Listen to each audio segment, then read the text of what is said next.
राधे राधे दोस्तों, आपका अपना चैनल भारत की कहानियाँ चैनल को सब्सक्राइब कीजिए।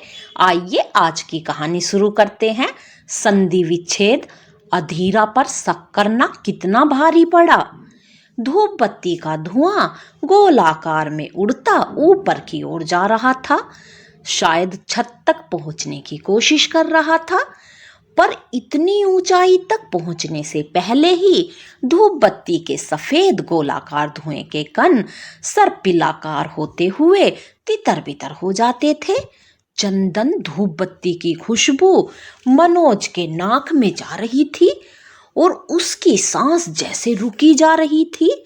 सामने अधीरा की मृत शरीर के पास दीपक के साथ एक मोटी सी धूप बत्ती भी जलाकर रखी गई थी, पर मनोज चाहकर भी चिर निंदा में लीन अपनी बीबी के मुख को देख नहीं पा रहा था। नजरें झुकी हुई थी, बस कभी कभी नजर उठाकर धुएं के गोल छल्लों को देख लेता था। बीबी अधीरा के संग 30 वर्षों तक का सफर आज यहाँ खत्म हुआ, पर आज कहाँ, वह तो 20 वर्ष पहले उस दिन ही खत्म हो गया था जब मनोज ने पहली बार अधीरा के चरित्र पर लांछन लगाया था। वह दूध वाला घर पर क्यों आया था? अपनी बीबी के साथ। गुस्से में अंधा ही तो हो गया था मनोज।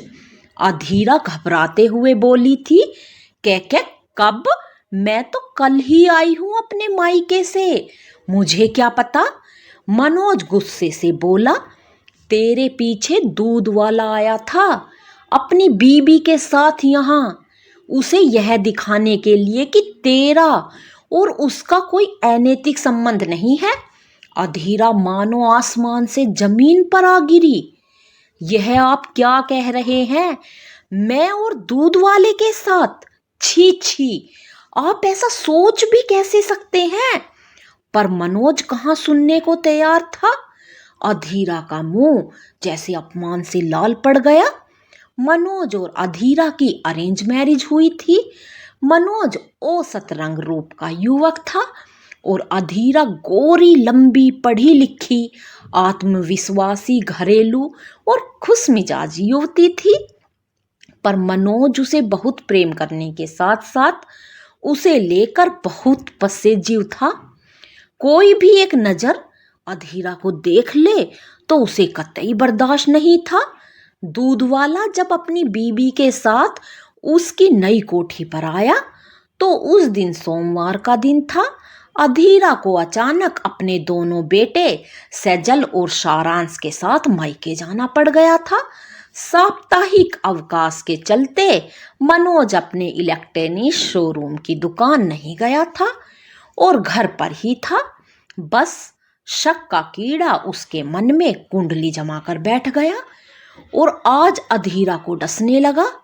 अधीरा बोली, दूध वाला गांव से रोज बाइक से शहर आता है तो अपनी बीबी को लेकर आ गया होगा, उसको सामान